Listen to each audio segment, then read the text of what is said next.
Hey, yo, B, off the kick. Let's get with it. Council Roundtable, episode 152. What you gonna do? You know what I'm saying? Make sure everything copacetic early. You know the vibes. Um, I had a long weekend and a couple of days. I'm not even gonna hold you. Before I get to it, let me know if everything is copacetic. Definitely appreciate that. And you already know, hit that thumbs up. Another thing I gotta remind everybody is definitely make sure, definitely make sure you stay sub to the channel. Whoever pulls up, that's a newcomer. Make sure you sub if you're loving the content because you know YouTube be on a nonsense. But what's going on, Black Star? What's going on, Blaze? We the ones and they the bums. Where he came from? Huh? Beat it, you chump. Shouts go out to Blaze, Black Star, my comrades over there. I'm just waiting for everybody to pull up and we'll get the show started. But yeah, going back to what I was saying, it's just been crazy these past few days. You already know, we did the show on Friday. While before I went live, my fucking chair had broke and I had fell. So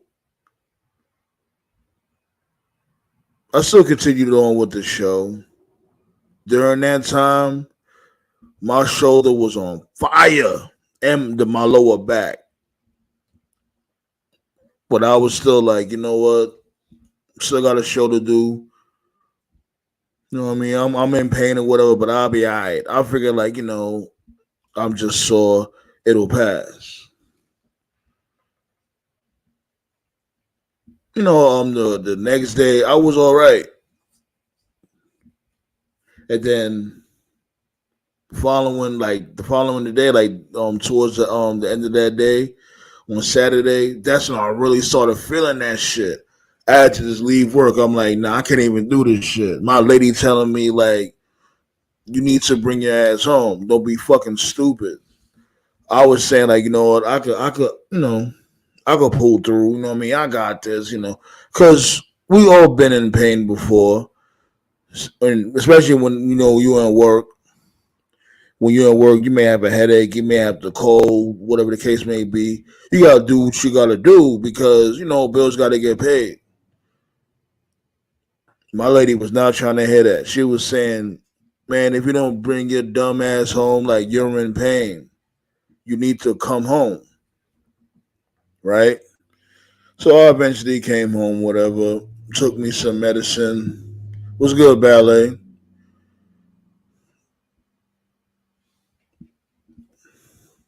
What I mean? Went on, took, what I mean? Got me some medicine, and that shit knocked me out. Fast forward, right? Today, I had woke up to a real nagging pain. You know what I mean? Had to go to the damn ER. Come to figure out, I fucking it's not like a tear, but it's a what can I call it? It's not definitely not broken, but it's like a damn. What the fuck is the word? What's the word? Hold on, give me 1 second, y'all. Get the paperwork real quick. A sprain. Excuse me. Like I fucking sprained my shit. My shit right now is still hurting, but you know, talking to you guys, talking about the old fashioned wrestling, sports, current events, all that shit.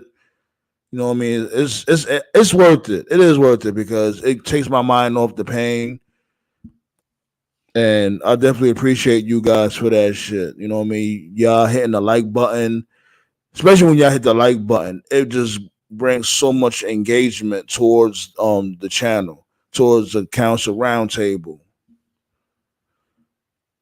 But yeah, man.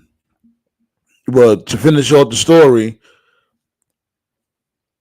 fucking doctor was saying that there's nothing they could do about it. I just gotta just be easy on it. Take like ibuprofen, muscle relaxers, and stuff like that. Unfortunately, I'm like, yo, I thought y'all was gonna give me some drugs or something. Give me a spliff, something. And my lady was like, you know what? That's good that they didn't do that.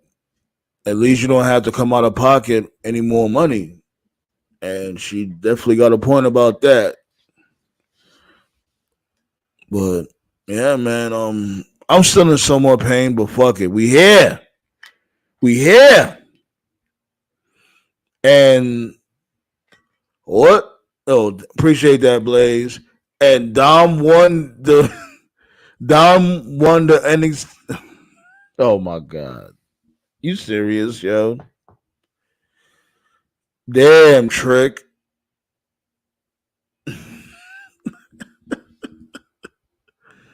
My god.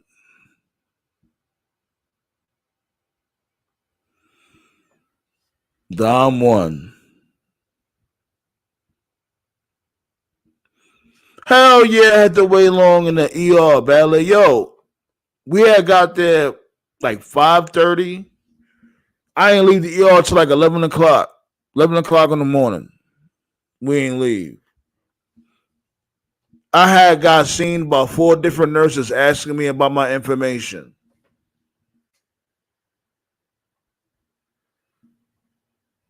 Word exactly though, Ballet. What was the point? What was the point? Mommy said, Dom Dom, if you don't get that belt, don't even bring your ass home. Don't even bring your punk ass home if you don't come home with that NXT. What's the name of that shit again? I keep forgetting the name of that fucker.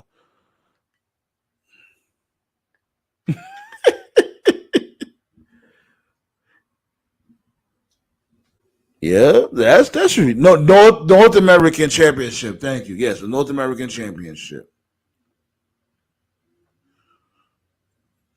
Nose candy helps. No, that's you, sir. You be rubbing that nose candy on your shape up. The North American title. Thank you. But yeah, man, we're gonna talk about it tonight. We're gonna talk about it tonight. We got a lot of topics to go through. Um, Definitely gotta talk about Outcast.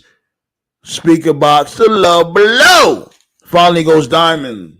Gotta talk about that. We gotta talk about Crazy Bone. You know what I mean? He finally awakened. If y'all don't know Crazy Bone, I guess you could say he was in a coma for a minute. And he finally woke up. He's good now. He posted on his Insta, on his social media, saying that he's good. Have sports talk. You already know. I know Black Saw got some news about sports. You already know you gotta talk about my Chiefs winning again, huh? Chiefs on the early winning game streak. You know what I mean? There ain't nothing new when it comes to Chiefs.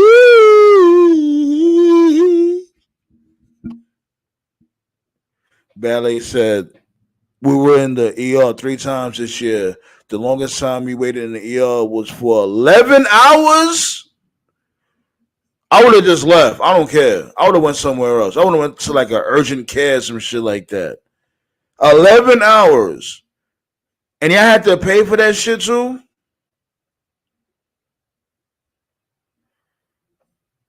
I'm about to drop the floodgates though.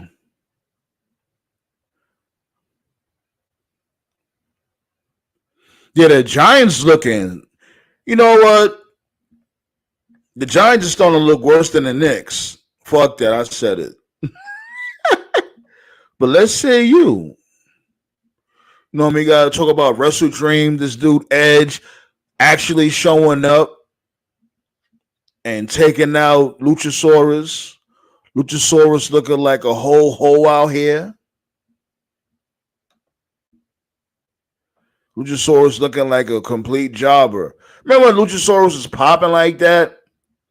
Y'all remember that shit? It was Luchasaurus and Jungle Boy. What happened? Damn, homie. In high school, you was the man, homie. The fuck happened to you, Luchasaurus? Damn. Well, shouts go out to Edge, man. Shouts go out to Edge. Okay, I see motherfuckers pulling up. Got my dude Black Star, got TKO. Let's get to it, B. Early.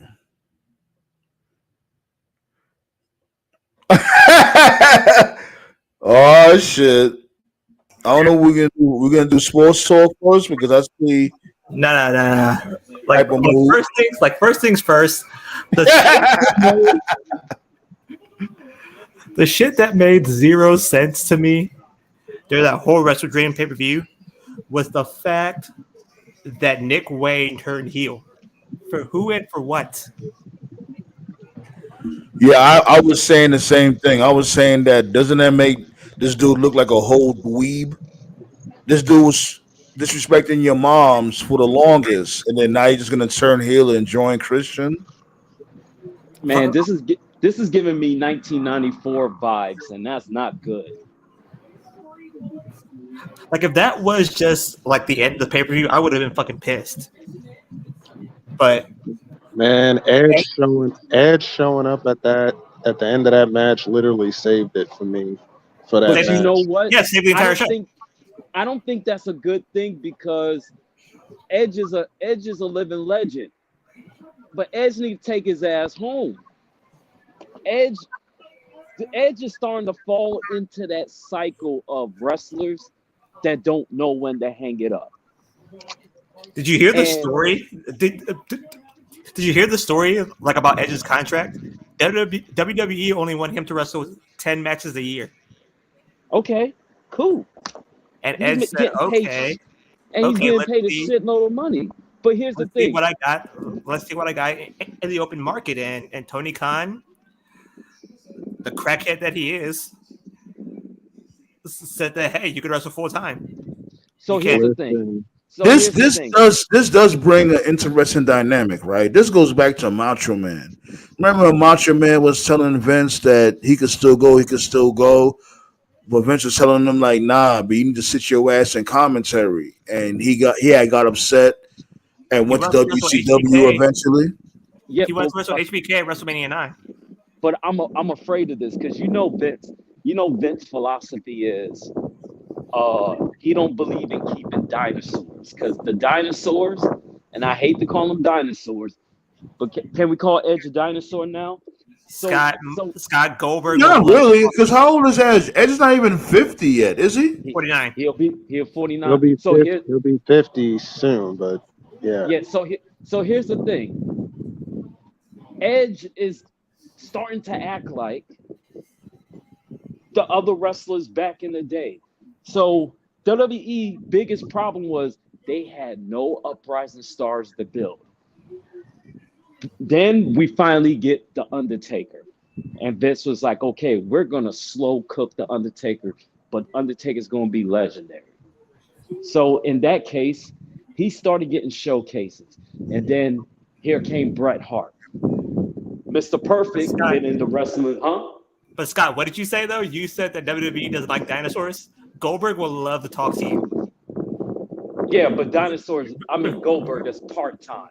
We're not pushing Goldberg. He's a fucking dinosaur, and they pushed him to the fucking title. Talk your shit. Talk your shit. Talk your shit, Black Star, because as always, this dude don't know what the hell he's talking about. That's all he ever do is push dinosaurs. If we go remember, they buried this dude. They buried the Fiend for Gold Bum. So let's not even do that. Well, check this out. Vince gave up on the Fiend. Okay. And what about all right? So what about Kevin Owens then? I would give up All on Kevin right. Owens. To me, Kevin Owens ain't main event. Let's keep it real. Who He got cares? He was this hottest. That was his hottest year as the Universal Champion. The plan was to have him wrestle Jericho in the main event, which would have been a way better match than Goldberg versus Lesnar. I'm just gonna keep it real with you. What's up, Tati?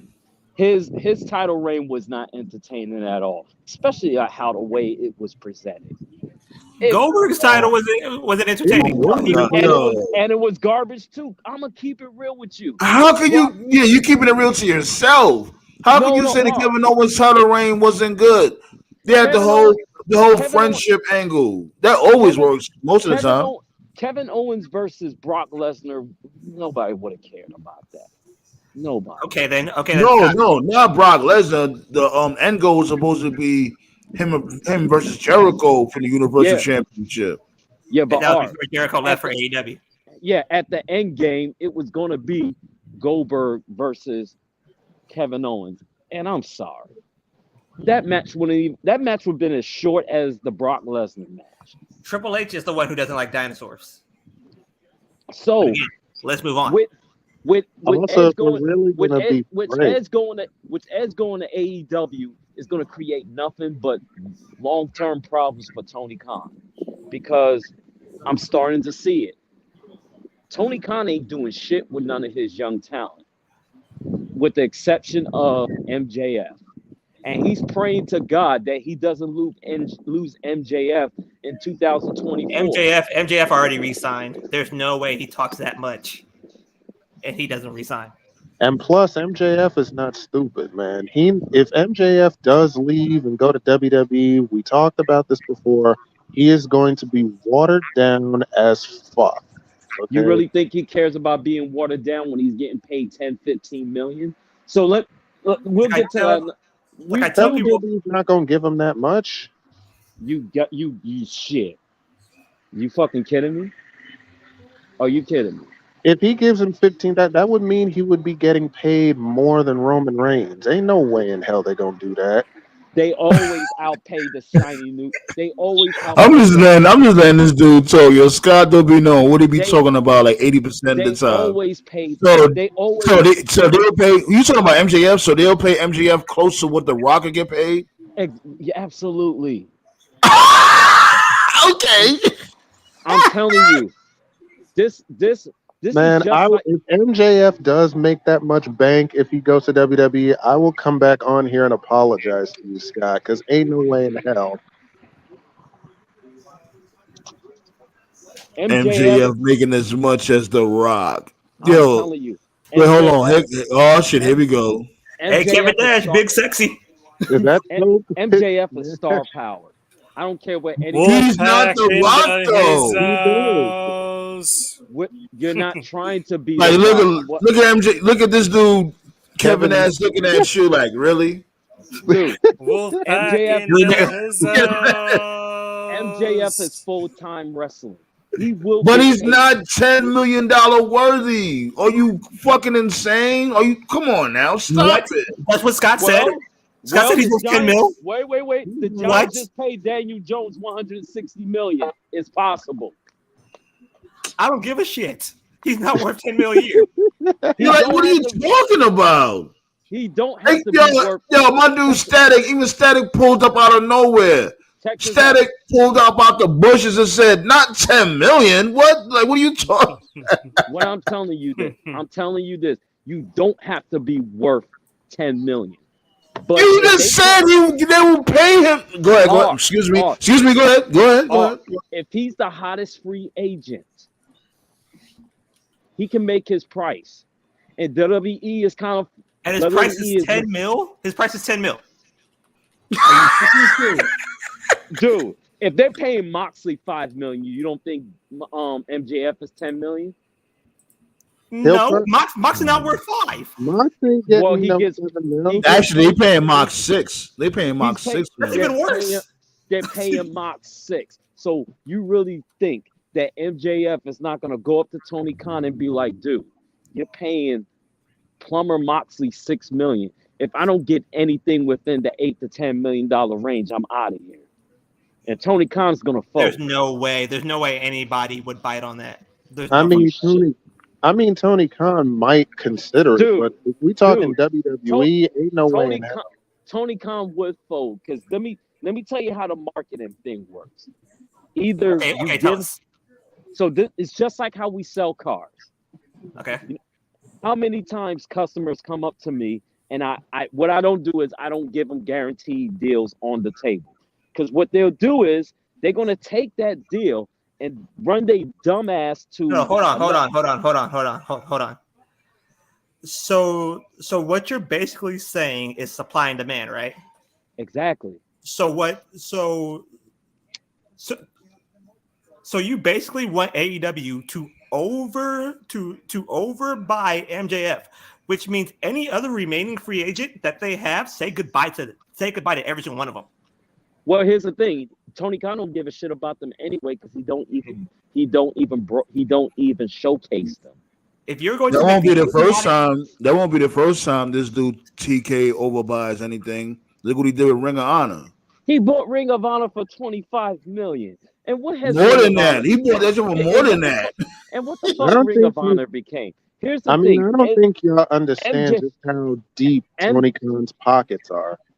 his pockets. No, I ain't deep get as that. I definitely father's get that. pockets. But at the same pay- token, you pay MJF. his pockets may be deep, but you gotta know to I guess you could say when it comes to marketing, weathering the storm, or when it comes to the ROI. You know what I mean? Because he's still not return. Still not getting his investment return when it comes to Ring of Honor. He's not. And here's the Oh, yeah, thing: he successfully buried that. but he ain't make a profit. Here's the thing: MJF is to AEW what John Cena is when And he John was Cena, on top. John Cena wasn't even worth $10 million. He's Man, not worth $10 million. Yes, he was. John- Not Actually, don't do that. actually, Yes, he was. actually, John. Actually, Yes, at he the was. peak of- He was. Actually, at the peak of his When- career, John Cena was making $12 million. Yeah, Oh. Cena was making a What? lot of money for WWE when he was popping. And then you A gotta lot. understand. And then you And gotta that's because that's not understand. even counting. Because Right. that's not even counting the him wrestling. Like when it comes to the ticket sales, when it comes to the merch, you also got the movies. You know, remember the He was Marine was doing good. His album went platinum. He was all over the place. Oh yeah. John Cena. Okay, that makes sense. Now. John Okay. Cena made WWE so much money just off the Make-A-Wish Foundation because The the only moment problem with John Cena is that he killed off the demos. At what cost? That's the problem with him. Well, we're yeah. talking about when John Cena started doing Make-A-Wish Foundation, the revenue and the dynamics of wrestling has changed. It went from the young 20s to now you're starting to have kids come to the show. And we all know, as most parents are, the last thing they want to do is disappoint their kids. So guess what? They're going to spend that money to come see John Cena. And that's where their revenue is coming from. The thing is with MJF is it. After that, there's everybody else, and it's not even close. They might have something going with the Adam Cole situation, but after the Adam Cole story is over, there's really nothing else for AEW when it says, okay, we need our next big star. We need someone that's going to bring in revenue. You know that's gonna be this dude, Ricky Starks. He's next. It could be Ricky Starks. could be has been because- gaining momentum. It could be, but right now Ricky Starks is thinking like, I might leave. Here's the thing. Unfortunately, we don't know what's going to happen within the next 4 months. But when you come to a business, you do plan for the next 4 months. There's a 6 month and then there's a 12-month plan. And honestly, after MJF title reign is over, there's not going to be a lot of interest with AEW unless they strike gold again. And that's why so many people are mad at CM Punk, because It was going to be the MJF. Well, you can't predict. You can't properly say that, bro, because there's stories that just look whatever on paper, and then they blow up, and you can't tell. The Well, MJF Adam Cole thing is just one of the many will they, won't they, frenemies things. It's going to go for 1 or 2 Furthermore, months, and then it blew up. You and never plus, know. and plus Okay. MJF is currently about to be in a feud with Jay White, so that could hit. Yeah, that might be a very good feud. So, Scott, do you want to talk about your Giants right now, or do you want to save it for later? Oh God, he couldn't wait for that.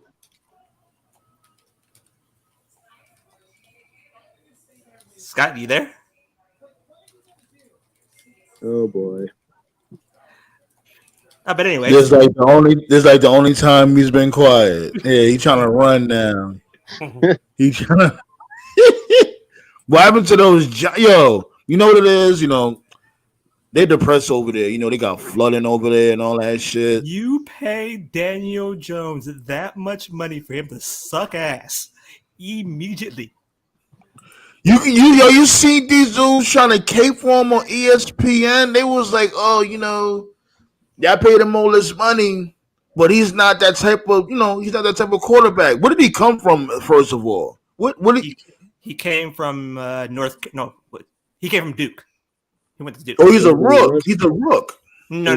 I think he's in like his fourth. I think he's in like his fourth year. They extended him beyond his rookie contract. I think it's like 3 years, $106 million or some shit like that. Daniel Jones is on his 6th year now. 6th year, okay. His fifth year. He's on his 5th year. He signed. He's from Duke. I already know you got a Daniel Jones rant. Go ahead. So Daniel Jones, I already see why they gave him the contract. Usually, when a quarterback plays, did you see that pick six? Hold on, let him. Hold on, Black Star, let him go. Usually, when a quarterback does. And he cut out again.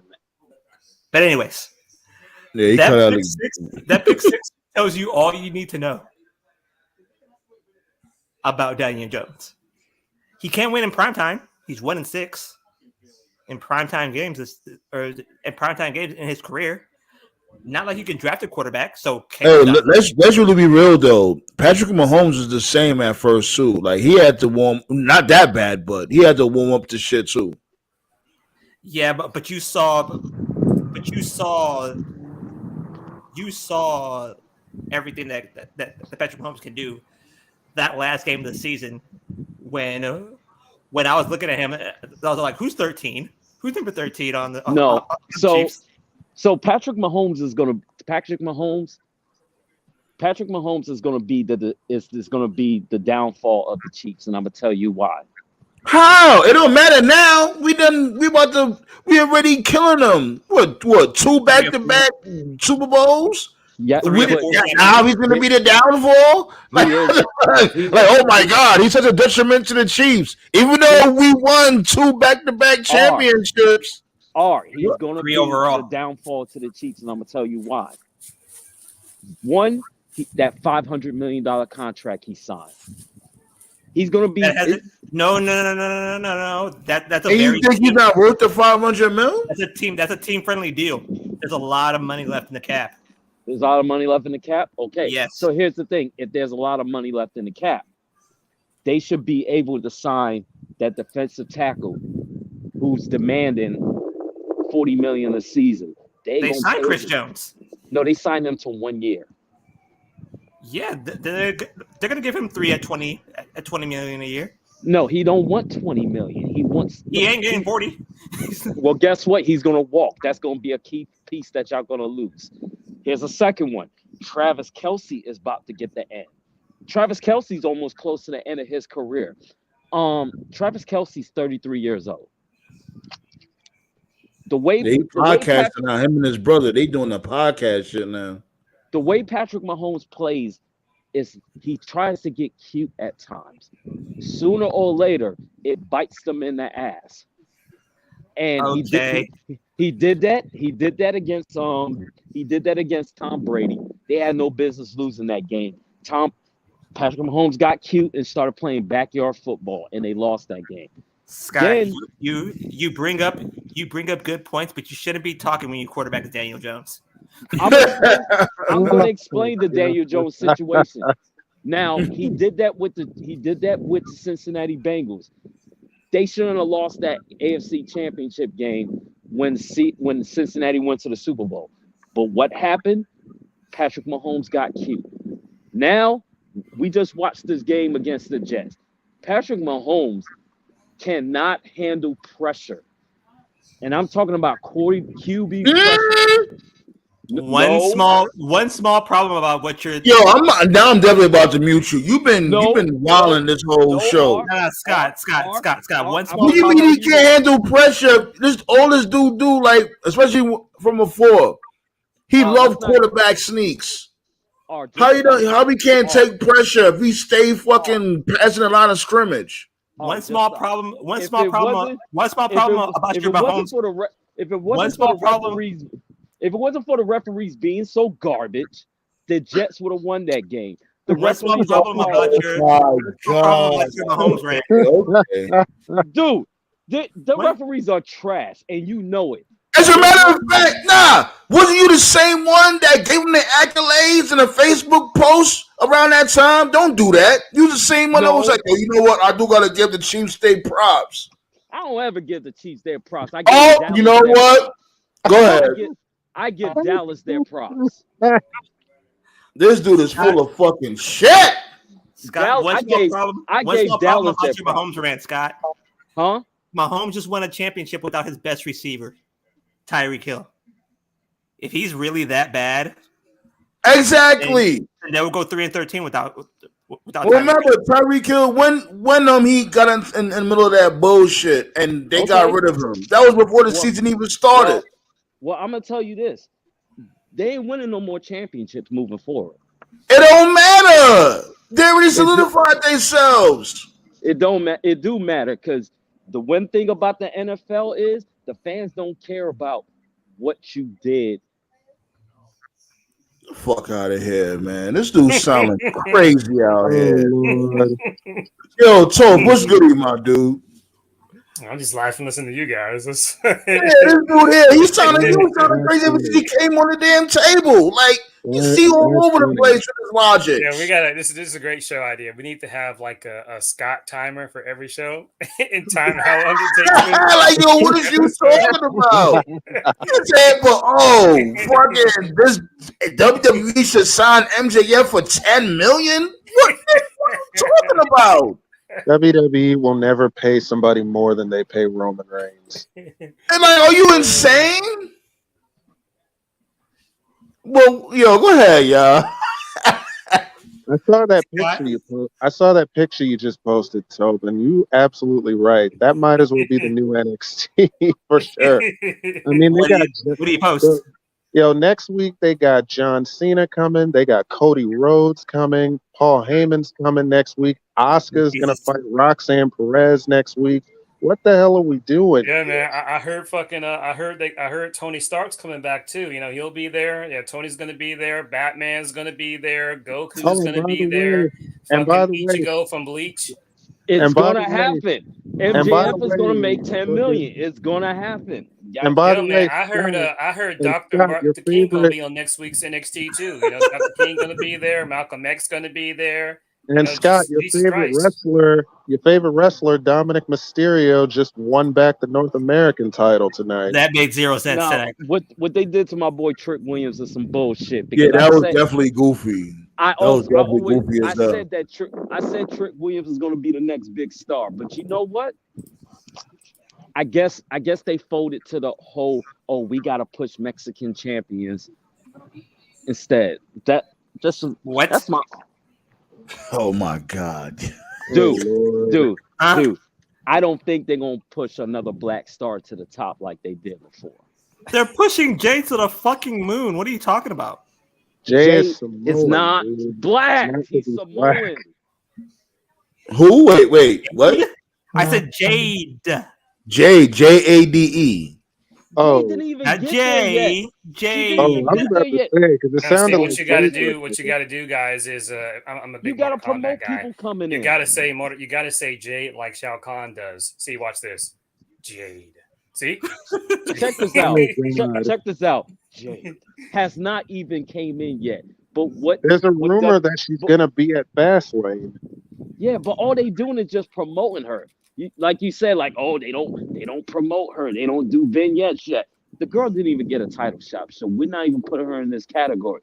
What I'm telling you is this: they're not about to put another male black superstar to the moon like that. Let's keep it real. They're pushing Bobby in the Street Profits again. What are you talking about? Bobby is a manager. Let's for Christ's sake. What the fuck? They're not even doing shit. They still haven't made a name for these three guys yet. Doesn't really matter. I'm not gonna lie, because it's difficult to find a name for them. It's really difficult. Like, what can you really call them? I'm not trying to hear the Almighty Prophets. That's a little lazy. They need a better name than that. You know what I'm saying? I advocate for the name Street Business. Let's just. I like that name. I like that name. I like Street Business. If they was really Street Business, if they was really pushing these guys to the moon, you would think Bobby Lashley wouldn't be in the ring right now wrecking hell. He's just a manager right Henny guy was good. He just beat the dog shit. He just beat the dog shit out of Ray. He beat the dog shit out of Ray. Exactly. If they're gonna push him, they might have him win that U.S. title, but whatever. If they want to push him, they might as well have him come in and beat the shit out of Cody Rhodes on a daily basis. They're not doing nothing with those three. You and I both know that shit isn't gonna happen. and all Montez Ford doing is just making meme mugs and shit. I'm sorry, they're not doing anything that's making me say, oh, let's take these guys serious. Hell, the LWO is doing more than what these guys are doing. So at the end of the day, I can't agree with that. The LWO ain't doing shit either, bro. They're LWO in name only, but they're not doing anything. I mean, the match between Ray and Santos was dope, but that's as far as it's gonna go for me. I mean, realistically. Yeah, they're about to break them up. I mean, I don't mind Santos going heel, to be honest. So, I like the Legato stuff better anyway. So right now, the whole Bobby Lashley thing, it's not even smoking. It's not even a smoking mirror. I don't know what the fuck they doing. All Bobby Lashley just showing up there, clapping, he smiles, and then they leave. There's no direction with that. But I'm sticking with my MJF. Everybody think I'm crazy, but 10 million a year. That money. Yeah. You're fucking joking. Dude, you act like 10 million a year. Here's the thing though, Scott, right? And I know I don't only speak for myself here on the round table. We just be thinking you be full of shit. You know why? Where was you when Eddie Kingston won the Ring of Honor Championship? Where were you? Oh my god! With the Eddie Kingston shit, I was asleep. Nah, how were you asleep? You're supposed to be like, nah, I'm gonna make sure I'm gonna watch that match, which was a good match, by the way. Started off the show MMA style. Right. You know how they have the whole entrances when the MMA fighters come out. You know they have the them in the locker room. Then they come out with their entourage and all the other fly shit. They had the ambiance set and ready for you, Scott. And what you doing? Counting Z's. For me. First off, you ain't shit, Scott. I'm happy for Eddie Kingston. Absolutely, he deserves it. No, you're not. No, you're not. But at the same time, I feel like they just gave Eddie Kingston a consolation prize. What do you mean a consolation prize? He is not winning the AEW World Championship. Get that through your head. Why not? Why not? What's funny about this? Why not? You know what's funny about this? They would have said Goldust should win the AEW Championship. You see how that's working for you right now? Hey, he did say Why that. not? Why not? No. Well, in his why not? Why not Eddie Kingston? Why not Eddie Kingston be World Heavyweight Champion? Didn't you say represent for the fat niggas? So you should be on board. I was on board. I did a damn fucking live for when this dude won the Ring of Honor Championship. What do you mean I should be on board? I am on board. I fucking had the live during the damn fucking what's the name of that shit? Grand Slam. Yeah, Dynamite Grand Slam. What do you mean I should be on board if I'm the one that fucking had the Grand Slam popping for the watch party? And where was you? Eddie Kingston, I'm sorry, Eddie Kingston needs the world AEW world title. That's when I would stand up and clap for that motherfucker. So you have him beating MJF? I don't care who he beat, as long as he beat somebody one day. It would be interesting to see Eddie versus MJF. The promos alone would be pretty lit. Yeah, it would be, but I don't see it happening though. I don't see him winning the title. MJF will beat the shit out of Eddie Kingston. Let's stop it. Joe has a better chance of winning. Right. You know what I mean? Like them not pulling the trigger on Joe. That was some bullshit. But I get it. You know, Eddie Kingston had his moment, so it's not like you can have two fat nigga moments in one wrestling show. Hitman Dream. I'm just saying, Eddie Kingston connects with the fans. Them fans stand up for him, and I'm just saying they reacted like that for him because it was the Ring of Honor title. But I don't think those fans are satisfied. If he ever wins the AEW title, that's going to be one of the loudest pops that you'll ever see on TV. Yo, Belly Dance is getting on you, Scott. You said that. I don't care. care. Said that you didn't watch Eddie Kingston on Friday. We're all here live. First of all, I don't watch Ring of Honor, and I don't watch Collision. That was how you know. That's where your peoples came from. No, not Collision. I don't watch Rampage. Who the hell watches Rampage? Oh my God! This dude here, he just love to be wrong and strong. You really sit there and watch Rampage? That's not the point. On Dynamite, dude. That's not the point. We was watching Dynamite. Grand Slam was on Dynamite. This is supposed to be a culmination of Eddie Kingston's career. Who knows how much years he has left in the wrestling business? This dude been wrestling ever since he was like 10 years old. Eddie Kingston. I remember one Eddie Kingston promo. How old is Eddie Kingston now? Scott. You know how old Eddie Kingston is now, Scott? He's probably 40. That he told his mom the reason why he doesn't have grandkids is because he's chasing the world title. As soon as he gets the world title, then everything would. How old is Eddie Kingston? So do you know? He's about 42. I'm checking. But when you got this dude been wrestling for like 20 plus years. Right? He's 41 years old. 41. Okay, and the average WWE superstar is 40. Yeah, he's 41. Mm-hmm. Bobby Lashley, 45. Well, 40 seems to be the new magical age in WWE. You get pushed to the moon with that. Yeah, man, the prime has changed, bro. I've been saying that for years. The prime has changed because it's not the 80s. Tom Brady changed it. The medicine is different. It's not just that, bro. They're not doing drugs. First of all, like the wrestlers today are not coked up like they were the good old days. 20, 30 years ago. They're not traveling the road like 300 plus days a year. So that's changed. You don't hear about these wrestlers getting their legs. Hold on, Scott. Let this dude talk because Toph been quiet for most of the episode. So let's Toph. The wrestlers today are not coked up like they were 20, 30 years ago. These wrestlers today are not traveling 300 plus days a year like they were 20 years ago. Another change is gaming. You know, a lot of these wrestlers have side gigs. They got Twitches and, YouTubes. And so, like, when they're not wrestling, they're just streaming, and Undertaker can sit there all he wants and talk about what happened to the real men.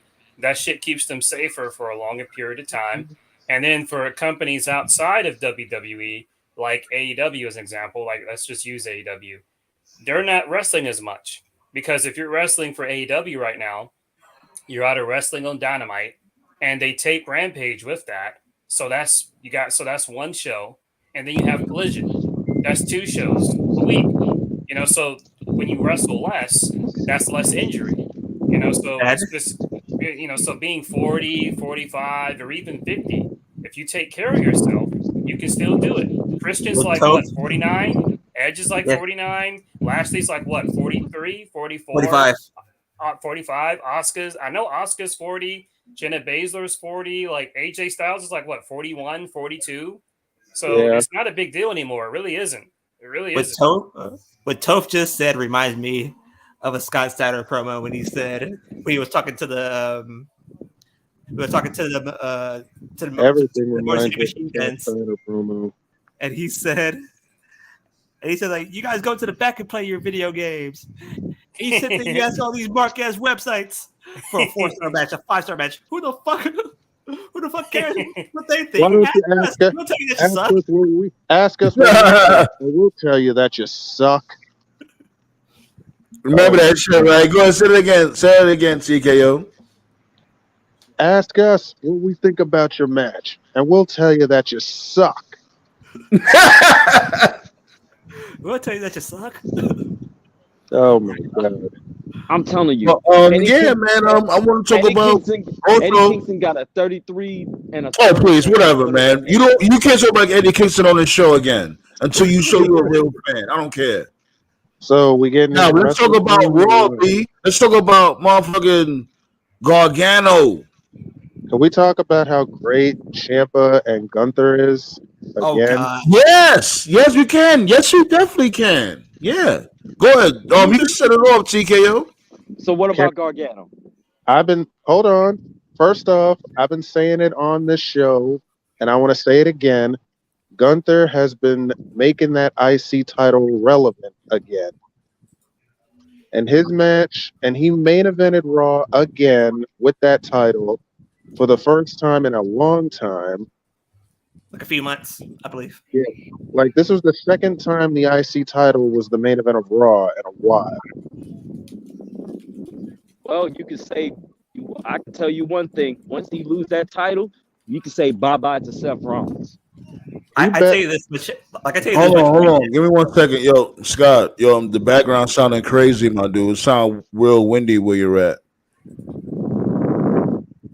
He outside.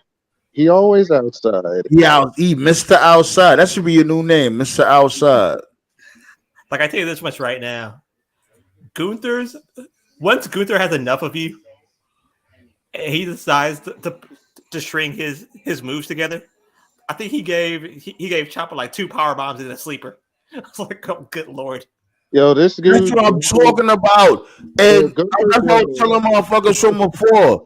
Y'all can see in the past episodes, or y'all can hear it in the past episodes on this motherfucking roundtable. I always said, that this dude is like the modern day Drago or WWE. Remember, they tried it from before with like a Vladimir Kozlov and dudes like that. They finally got it right with Gunther. Gunther is the motherfucker that they wanted. Gunther's gonna destroy Seth Rollins. I guarantee. He is gonna destroy Seth fucking Rollins. He is. If Seth's back ain't bad now because of Shinsuke, it's definitely gonna be with Gunther. Holy fuck! And this what makes Seth Rollins look like a fucking idiot. You already proved your point. You beat this dude clean. Go about your business. You here taunting this man. He even told you like, nah, I don't want no smoke. You got it. You still taunting him with the whoa. Steph is I'm tired of that fucking song and kick them in his fucking head. Steph my bad. He's much better as a heel. He's a horrible face. Much better. My bad. R. Seth ain't gonna lose the title to Gunther. Your CM boy, Punk is gonna lose the title. Your boy, he's gonna lose the title to CM Punk. That's what's gonna happen. Your boy Damian Priest is gonna cash in on that last man standing match, and then once Damian, I got it right here. Fuck that. This is what I'm gonna go out the window with this shit. I'm going there. What if this happens, right? This dude, like, I'm gonna take your idea. Seth Rollins end up being Gunther, right? Seth Rollins beat Gunther. Then after that, this dude fucking cashes in. You know, this dude Damian Priest catches in on this dude, beats this motherfucker Seth Rollins, and then after that, CM Punk comes. Oh my lord! Shit on these motherfuckers. Either way you look at it, Damian Priest is about to become a transitional champion.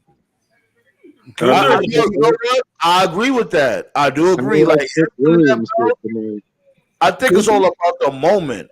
I don't see him having longevity with the World Heavyweight Championship. Gunther is about to go. Gunther's about to go on a year-long killing spree. after the IC no, he already went on that shit. Like, I don't think Gunther. Like people think Gunther is gonna have that belt, like the World Heavyweight Championship, is being on the tear. Like I don't think that's gonna happen. I think they might give that shit. I think they might give that reign to somebody else because he already went on but what, like a year, two, or nearly year plus year reign with the Intercontinental Championship. Why should Gunther will hold that title for like 4 months. So for some reason they're going back to the old days where the Intercontinental Champion used to hold the title. Of course you could. Hit the link. I'm gonna post the link again. You can pull up. Come on, so you're gonna hold the Intercontinental title for a long time, but the WWE or the World Heavyweight title, for some reason, they like to use hot potato for that. How it used to be was that the IC title was the person who's next in line. And that's the thing. He doesn't have to have the. He doesn't have to have the World Heavyweight Championship for. Y'all are digging. Hold on, Toe. Give me 1 second. Right after what I say, you go right after me. He doesn't have to have the World Heavyweight Championship for long. He got the World Heavyweight Championship for like 4 or 5 months. And then, you know what I mean? He don't have to have the World Heavyweight Championship just as long as he had the Intercontinental Championship. That's not necessary. But go ahead, Toby. I was going to say is like, y'all digging too deep. Gunther's not dropping the Intercontinental title for like a while. He's not getting anywhere near a world title for a long time. They got something with him because his Intercontinental stuff is actually, and I rarely ever discuss ratings, but when he has the TV main event matches, they do good numbers. So he's one of the few actual draws they have. WWE likes that. And so for that reason, he's not dropping that Intercontinental title for a while. Probably doing a good thing, which is smart. I don't mind it. I don't mind Gunther holding that belt longer. It makes that belt keep it on him, yeah.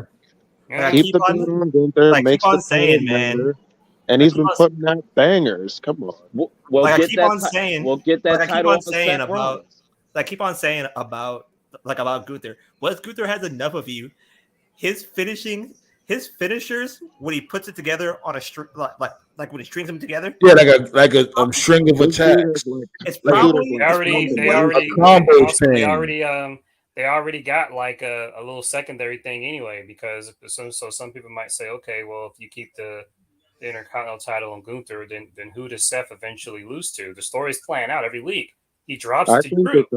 Drew's doing this slow. He's doing this slow burn to the heel turn, and at some point there's going to be probably a tag match or something where Drew's just going to snap, and when that happens, like, it'll be Drew. And he has a reason. If anybody has a reason to be like, fuck you guys, and just fucking turn heel and kill everybody, it's Drew. Man, listen, I heard Drew's promo on Raw, and it was the realest shit he's ever said. Right. Like, it's right there. It's right there. Like, listen. When heel Drew, like, I think like that he don't start Claymore the Alabama slam that he does. Mm-hmm. When he holds you like behind his back and just freaking slings you, mostly on the ring steps. It's probably one of the best moves I've seen in quite a while. Can we all agree that Seth is going to lose that title by Royal Rumble? I think he's going to lose it before. He might lose it before this year is over. Yeah, he's going to lose it before the Rumble. Well, see, the thing about it is and this is one of the reasons why I don't like 2 world titles. I always hate that because as far back as when they first did this shit back in 2002, anytime you have 2 world titles, you know, like, we're in October now. Today's October 3rd. Once we get past Survivor Series, you know, we're at the end of November. So that's when we already start. That's like as early as like the last week of November. Mania card is already being put into plans. And one of the main reasons why I hate 2 world titles is because when you have 2 world titles, one of the titles, like, they got that shit locked down, what they're going to do. Like a year in advance, half a year in advance, months in advance. But then that other world title, they just sort of do whatever. They just do what makes sense at that time. There's no plan. You know what I mean? So I'm not going to sit here and predict, what's going to be the World Heavyweight Championship match? Because they don't fucking know. I guarantee you they don't know. They know what Roman's doing, but they don't know what the world title's doing. And that's here's why the thing. Here's the titles. thing, though. Vince used to be perfect at this, planning years in advance. Yeah, he used to. Every single step. Yeah, he used to, and what made him stop doing that because he know he's gonna get paid regardless. Mm-hmm. So it's like, why try? I'm getting millions and billions, so why even try? Right, my question: if I could ask Vince anything, or like anybody higher up in WWE, because Nate and I joke about this a lot. Once upon a time, how it was, as Black Star's alluding, it would be like Vince, Jim Cornette, Jim Ross, Vince Russo, Linda's fixing barbecue, Pat Patty. Yeah, Pat Patty. They're Pat Patty raping boys. Right, and Linda's just cooking barbecue, and they're just sitting there at the pool like it's the fucking Sopranos. Hold on, wait, stop. My thing is the whole thing with Linda cooking barbecue. I can't picture that shit at all. Whatever they were cooking. Whatever they were cooking. That's the most blandest barbecue. Like, and her cooking barbecue, yo. What's some real G shit? Just imagine Linda McMahon cooking barbecue. She wearing a whole suit. She's not even wearing an apron. Potato salad with the She raisins. looking like a motherfucking. She looking like a manager at a hotel cooking barbecue. You don't picture Vince McMahon eating a slab of ribs with some potato salad. Yeah, but well, I would ask you, some mac and cheese with corn. I know damn well she cooked you some barbecue. You know that being your your boot thing. Oh my lord. Yo, but in all seriousness though, like that's how it was because Nash told the story like when Vince made the decision to put the belt on Diesel, Nash said back then. So when did Diesel win the power? That was like 94, right? It was a terrible decision. Yeah. Right. So when he won the belt, how it was back then was that if he was going to put the title on you, Vince would call you months in advance. and you would go to his house, to let you know. And Nash was always, and Nash said that if Vince ever called you to his house, he was either going to give you the belt or let you know you're going to win the belt, or you were going to get fired because that's how it was back then. So it's like, wow, that's like some Goodfellas Soprano shit. So you're either going to get made or you're going to get whacked, and you don't. Nah, that is some gangster shit, especially when it comes to him threatening to fire you. Like he's gonna fire you, so he's gonna bring you to his house. Like I want to fire you face to face in my house. Well, that's Brett told the same story when he beat Rick when he beat Ric Flair. Vince had a meeting with him and Brett's own words. Vince was like, "Hey man, we gave you the tag title, we gave you the Intercontinental title. We feel like we've done everything we could do with you." And Brett's book, he said in that moment, he was like, "Oh shit, I'm getting fired." But then Vince was like, "We're gonna give you the belt." So you never know. So it's like, so that's how it was like in the 90s, and they would just be there and it would just be Vince and his whole crew. And they would just book like 6, 7, 8 months in advance. And I'm just sitting here and I'm just like, what happened to that? Like, at what point did that stop? At what point did we go from 6 months to advance to we're just going to fucking book the day of? Like, it's all about WCW. Vince used to be great at that. That in today's right. Y'all not hearing me. Hold on. Is my mic working? Hello? Yeah, we can hear you. We can hear you. It's the money. It's the money. Remember, at that time, Vince was making millions. This dude is making billions now. He don't even care no more. He's like, especially now that he's at that age. He didn't have competition. It's like, he's like, yo, anything I touch turns into fucking platinum. Why should I even have to even work that hard anymore? I don't have to work that hard. And Vince's new policy. Vince's new policy is life sucks and they die. And then Vince don't have no threats. When Vince had Jim Cornette and Vince Russo, they felt threats. They had threats. So they was like, yo, we need to think this out. Oh, look at it fucked up. AEW is still a threat. Mm-hmm. But that's now though. That's like he's been doing that for like 15 years. Right. Here's the thing though. Vince will remain the king until he died.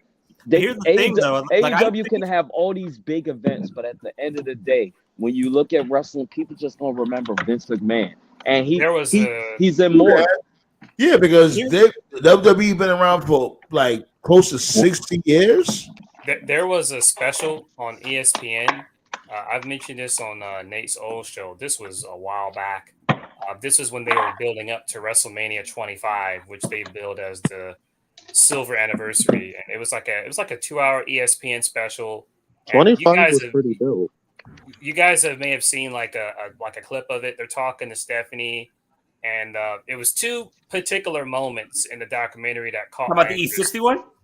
I think that's what it was. They asked Stephanie. They asked her like, "So where do you get your writers from?" And then Stephanie like, she answered the question without actually answering the question. She just said, "Oh, we get our writers from all kinds of places. Like we get our writers from Hollywood. We got our writers from like TV shows and theaters." And then they asked her, "But are any of the writers actual fans of professional wrestling?" And she never really gave like, she kept dancing around it. And that was the first thing that caught my attention. And the second thing was how the documentary ended was she walked to like some conference room. And remember, this was for Mania 25 now. And it was like Vince, Triple H, Pritchard. I think Cole was there too. Yeah, Cole. It was like a fucking committee of people. And they were like sitting at this round table. It must have been like at least like fucking 30 people in there. Right. Vince was like the last person walking in. Right. And then the implication was they were about to go through the Mania card. So I guess like what the matches were, who was going to win and all that. But I was watching that and I was like, why does they have like fucking 30 people for this shit? Like you don't need all that, folks. No, you don't. Fucking pay-per-view. You don't. That's why it ran so smooth when it was just Jim Cornette, Pat Patterson, even though I know R can't stand Pat Patterson, Vince Russo, and the production team. Why do you need 30 people? I think these people have jobs just to give them something to do. Because Scott, and even worse, bro, and even worse. And the writers are trash. Because Scott Pat Patterson is in hell. You're hiring a bunch of people that are not even wrestling fans. If you're not a wrestling fan, you should not be allowed to write wrestling. Because Scott TKO, Pat Patterson's in hell. Jim Cornette doesn't give a fuck. Jim Ross is in. Like I said, well, here's the thing about that. I don't. My bad, Black Soul. I was gonna say something real quick that I want to like.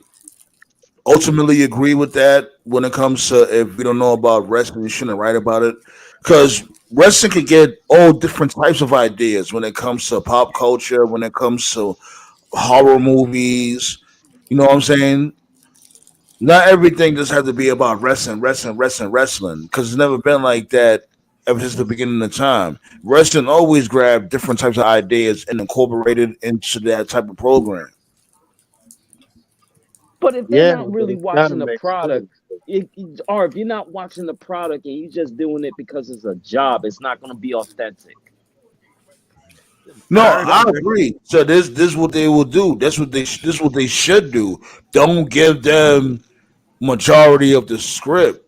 There's siphon ideas through them. I think the problem is to piggyback off of what Sandman said, and this is something that I feel very passionate about.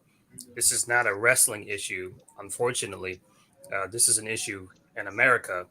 A lot of these companies, and I'm going to take some heat for this, a lot of these companies here in America, these multi-million-dollar companies, multi-billion-dollar companies, the people in charge of these departments, I'm sorry, it's a bunch of old white dudes. Profit over people.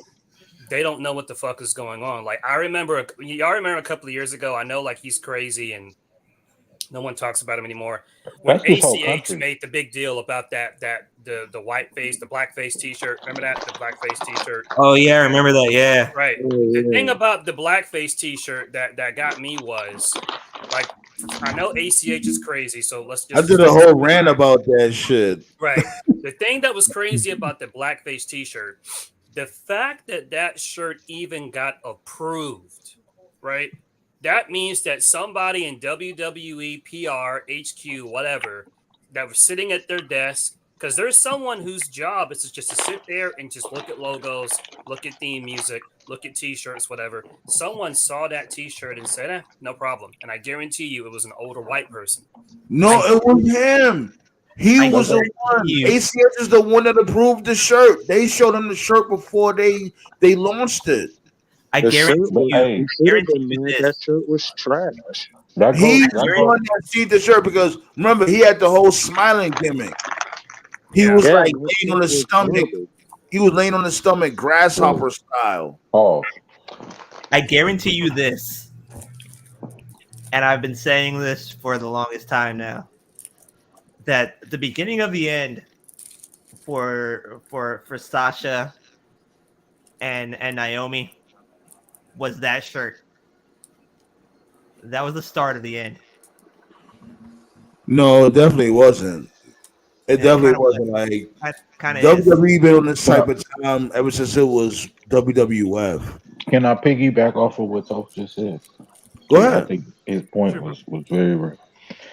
You said companies, right? But that goes with Gucci. Remember, Gucci had that thing with the lips. They had the Actually, you know what's funny, Henny God? Yeah. That was around the same time. They came out with the same shit around the same time. They had that.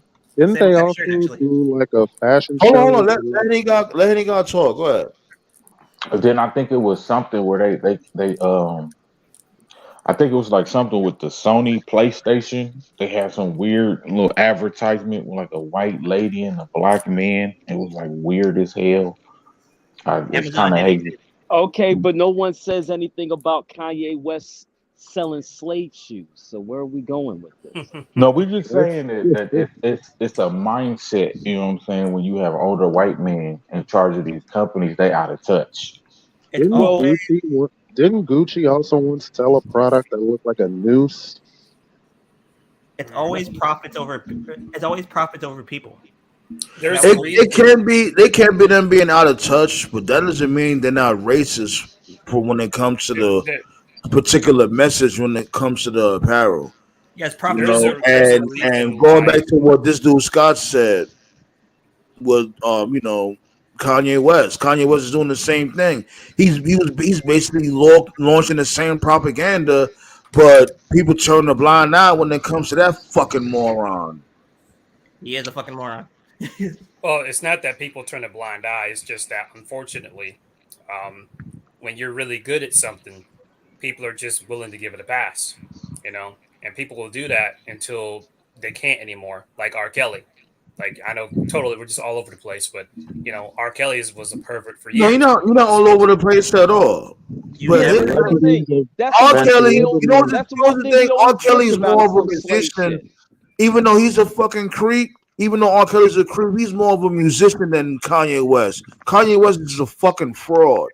Exactly. That's why I be looking at black people like, how y'all gonna get offended about slavery, but y'all don't say shit when the new Yeezys come out and it's a different version of some slave shoes. See, this is what I think happened to Kanye. This is just my take on it. I think what the issue with Kanye is that, I don't know if y'all knows this. Well, you probably have, Sam, man. Anyone who's musically gifted will knows this, right? In music, most people who are called genius are insane. They're referred to that like when they're gone. A lot of people are. That's not only with rap. That's with almost everything. But the thing is, the emphasis of rap is that they be treating like when it comes to rock stars, they consider gods while they're still alive.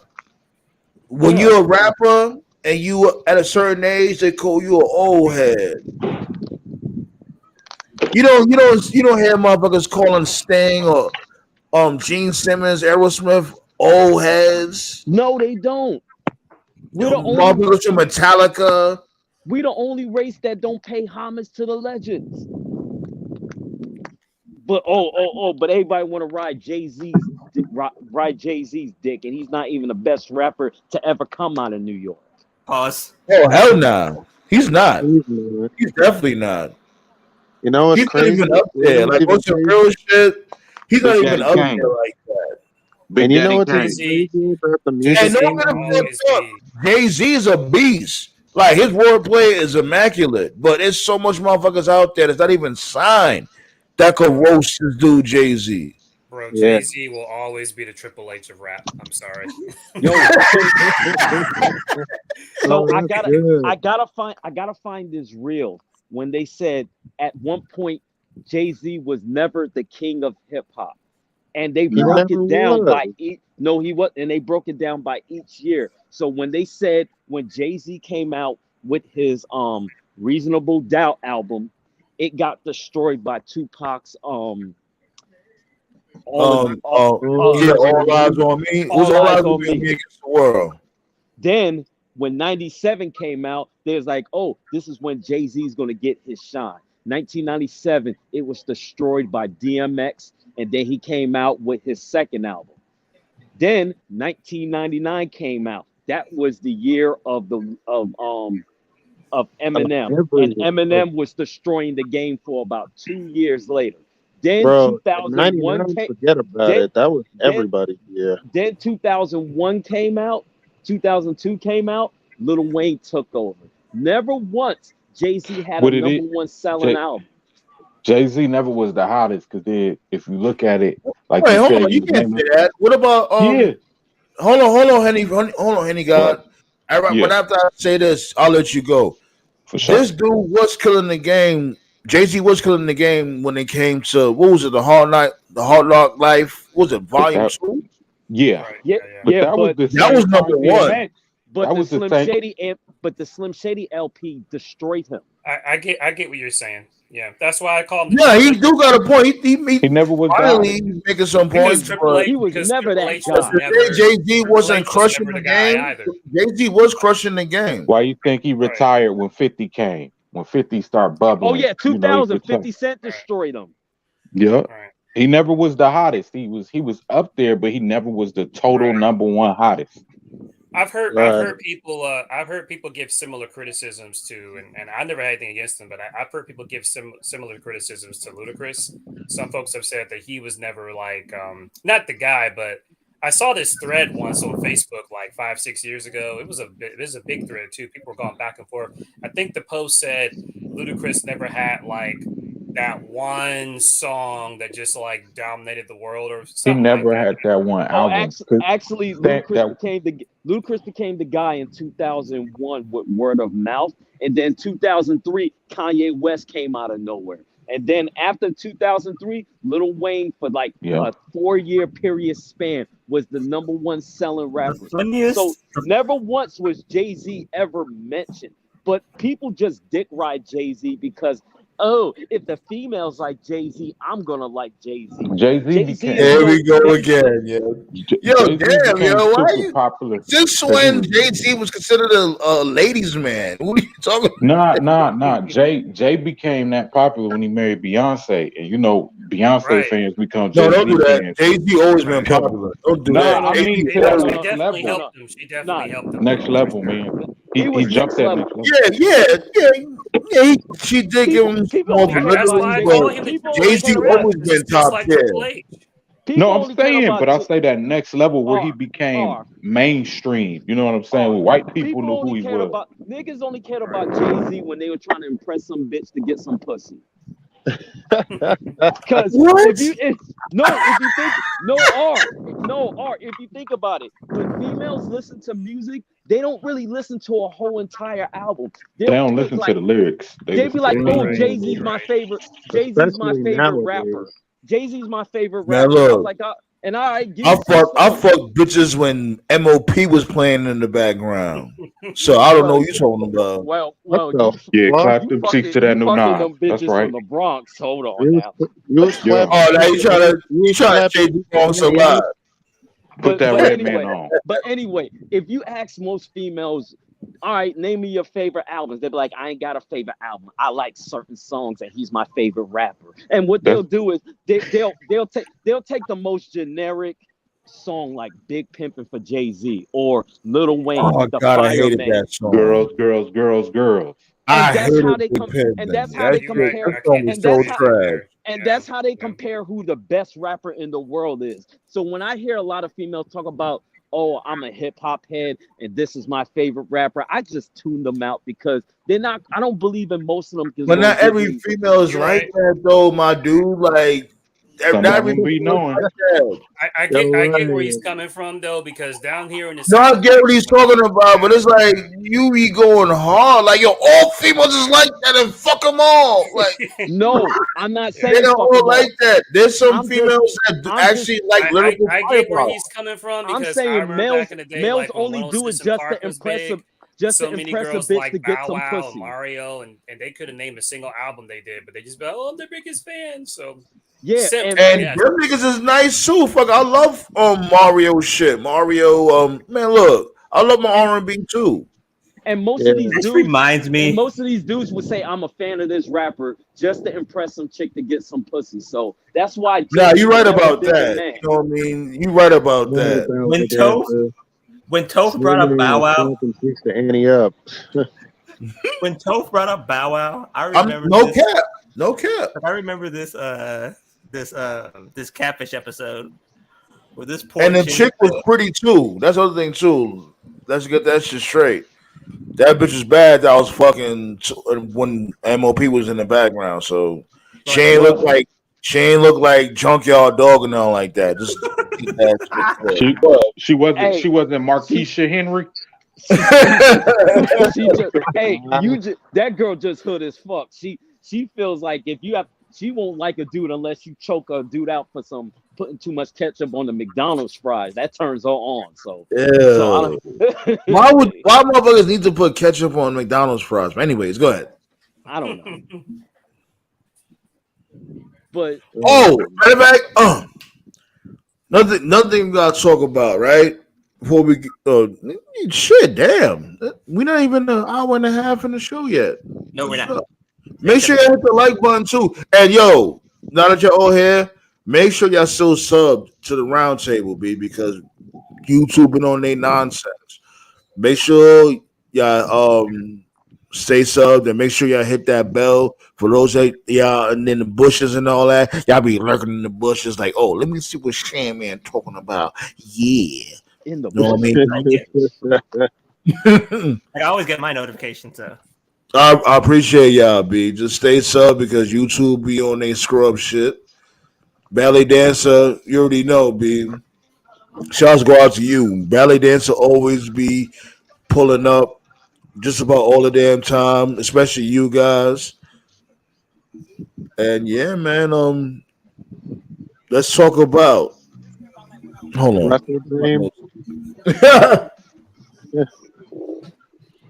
Yo, I swear these dudes' taste of music in the South is horrible. Yeah, matter of fact, that's what I was going to say. Man, I hate. Don't do that. Roses really smell like ooh.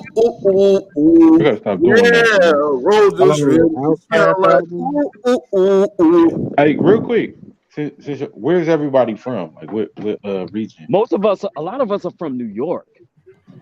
No, we were like the only ones from. Well, yeah, I'm from the West too. I'm from Cali too. Oh yeah.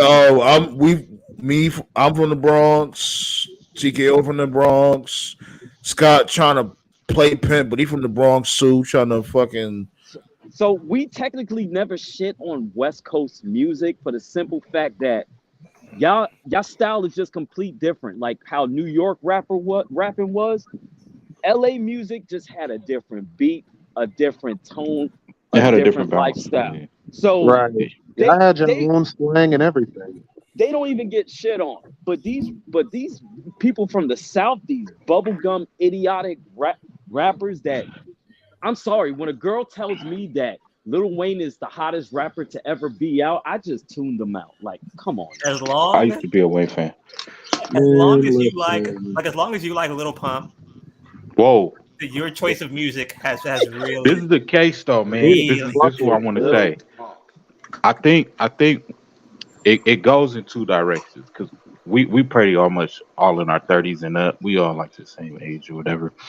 Back in the day, it was regional. So you had your East Coast, you had your Nas, your Mobb Deep, your Biggie. On the West Coast, you had Snoop and you had Cube or Dre or whoever. Tupac. South, you had Scarface, UGK. 8 Ball, Outkast. Everybody had a message though. everybody had a story to tell, and everybody had lyrics. Not these new fools. I don't know That's what where I was the gonna go because as Especially the the years female progress, rappers. You it's can't not say even that though. Nah, no, we're not gonna do that. We're not do gonna do what that as because far as these new motherfuckers got bars too. Don't sleep. it's some, but I think mainstream wise, it has digressed because that's for each region. You can't A tell me lot of Ice it. Spice. You can't But tell it me always Ice been like Spice that is ever spitting since like Lil though. Kim. It's nah, come on, we're not gonna do that because Ice As far as Spices. everybody mainstream, hold on. Spices. Everybody made like from before it was radio ready songs. Remember? Nowadays it's like I guess you could say ratchet shit that gets popping more. They don't have to put much into their but vocabulary Even when it comes to them yeah, but writing bars. even It's Scarlet is always falling off. but He has when you one hear these single. motherfuckers on some other shit, most of these motherfuckers really got bars. I'm telling you, you just not I you're they not not. listening But to that's the the right thing shit. though. Before you get talented people who would get signed and be on the forefront. You get your Onyx, you get your MOP, you get your G Unit or the diplomats or whatever, In the South, you get I'm trying to think of somebody. You know what I'm saying? You get You get your Ti. You Ludacris, get Ti, All right, yeah, you do but make a great point. Check it. You do make a great point, right? And the difference is that like when it comes to like an MOP or Onyx and stuff like that, it'll be too rugged. You know what I'm saying? yeah, but It'll yeah, be because they it'll be wasn't getting family friendly to a certain extent, but it's like what I they mean. never It still got that rugged sense to it. yeah, that's why they but never got the push that Biggie got. You know what I'm But saying? Biggie here's the going thing, diamond. even if they're rugged, they have to go to the studio and prove to them that they can make some good music. Nowadays, you don't even have to prove the studio that you make good music. All you got to do is just go make a song on your own, and all you got to do is get these dumbass zombies that don't know shit about music. Plus, All some you of got to these, do, To put all it you on got their to do is TikTok. give them a all you got to do is give them a good beat, and they just gonna follow it because they see TikTok and shit like Yep. that. Like some of these names are so fucking disgraceful. honestly, Fucking, I almost fell for the Kool-Aid when it came to Scarlett. She had that one song. Ever since then, everything she has put out has been mediocre. No offense, bro, but a lot of these female rappers are like that. As long as women can shake their ass to it, it don't matter how trash their lyrics are. Hey, can I say this, man? I caught this. I've been thinking about this though, right? I want to talk about female hip hop, and I'm about to sound crazy, but female hip hop is the most popular hip hop right now. That stripper music. If you look at it, Glorilla, Sexy Red, Ice Spice, Cardi B, make the style. They carry a hip hop right now because Well, I'm women is going out sorry. buying it, It's but easy it's to trash. influence, a bunch of women that don't have that has daddy issues and was never shown Right. any love. So yes, they're And you gonna know like what's that crazy bullshit. about their music though is just it's really just remixes and of 90s Yeah. music. Yeah, they take it like Lotto. When you take the It's just Mariah Carey samples of joint, it's 90 yeah, music. If I could yeah. add my 10 cents, the only thing I really got to say about music, uh, back in the day, music videos were pretty big, right? And like they're pretty much like dead now. The thing about music that I don't like is back then you could listen to something and it could still be a good vibe, but you could also watch a music video and it was also still a good vibe. A lot of stuff now it's like without the music video, without that visual, it's whatever. rap I'm today glad. only All uses right, all right. You I'm do make glad. a great I'm point. I hear I'm what I glad hear you what this said that. dude is talking about. I hear what Toph is talking about. You do make a great point. But there are a lot of videos out there that actually is hot. All right, for instance, Mhm. please write this shit down. Joyner Lucas, Broski. Watch that video. Oh, I That saw that video. Is that the video one saying with you know about that video, right, TKO? Is that the one with Rotimi in it? Yes. Yeah, I seen that one. That was a good one. So That was what an I amazing. It's great music and great videos out there. You just gotta look for it. Fuck what Shade Room is posting and shit like that. You know what I mean? You gotta go in your own lane and look for shit. because they're gonna, media sites like that, they're gonna promote the nonsense. It's what you want to hear. It like, all right, Scott, you want to hear females that actually got lyrical firepower? Hit up Rhapsody. Hit up, chicks like that. Remy Ma still got shit out there when it comes to that shit. Hit up. She ain't never been anything special to me. So fuck. You're about to get mute again. So buddy. what I was about to say is this: back in the days, like there was real talent. So here's an example. You're not trying to. You just want to complain though. You're not really trying to. No. You're not trying to have a solution. Remy Ma is good. What are you looking for? But what are you looking for when it comes to music? What are you looking for? I could put you on some dope female rappers. When it came to forget female rappers. When it came to female artists, one thing that these female artists used to have in the day is you knew how to write a song. Well, what are you looking for? Visual attractiveness, popularity, and Adina Howard. Adina Howard was a monster. All right, Adina Howard. As a matter of fact, Adina Howard got music out right now. Wait, hold up. I get what you're saying, Scott. I can sum up what you're saying quicker. No, I know. You know what? Hold on. The thing is that because he is a type, and you my dude, Scott, but he is a type. You just want to complain. You're not looking for it. If you really feel the way about it, look for it. Like all you have to do is check up Adina Howard. You find Adina Howard shit. When it comes I'm to not giving props to anybody who has no talent just because they're popular. If you're not talented, I can. You're not listening. Hold on. You're not listening to me. I'm just saying you could easily search for what you're looking for. You want to complain about these females out here don't have no balls. No, they sexualize themselves. Hold on, my dude, I got you. You said that's what you said, and I was like, you know what? I told you, like, look up Rhapsody or something like that. Maybe that's your cup of tea. You can look at Rod Digger. Rod Digger's still making music. But you want to know what I think that is, though? It's the mindset of the artist and the consumer. So I would relate that to. Back in the days, the artist was handed everything because they had A&Rs and the record labels would pay for everything, as opposed to nowadays where these young dudes have to grind and do their thing on Instagram and TikTok and hit the streets a little harder. It's the same with the consumer, where it's such an oversaturation of music, where you have so many artists coming out and majority of them is trash. We now have to look for it. Back in the days, we didn't have to look for it. It would be right in front of our faces, whether it's right. Park, the radio, or whatever. When it comes to female performers, whether it's rap or regular music or whatever, the main issue I have, and this has always been the thing, so I don't want to just paint this on modern day thing, because there's always been girls that have done this, but when it comes to female performers in general, like regardless of the genre of music they do, a lot of them, they just rely too much on sex. And it's like, all right, cool. You got tits, you got ass, but like, do you have something to say? Is there songs? Does it have good lyrics? They don't. Nowadays, a lot of female rappers are copy and paste. Like a lot of the girls that I listen to, especially like in the black community, like well, there's some that were doing the whole like shake your ass, but there was a lot of chicks that when I was growing up, like they were pretty, but they didn't have to like show their body to get their attention. They actually had good voices. Like who? They all show their body. Like Monica. MC Light. MC Light is the greatest motherfucking female rapper ever. Lady of Rage. And by far, okay. Now we're talking some shit. And by far, MC Light is the most attractive female rapper to ever step foot into this game.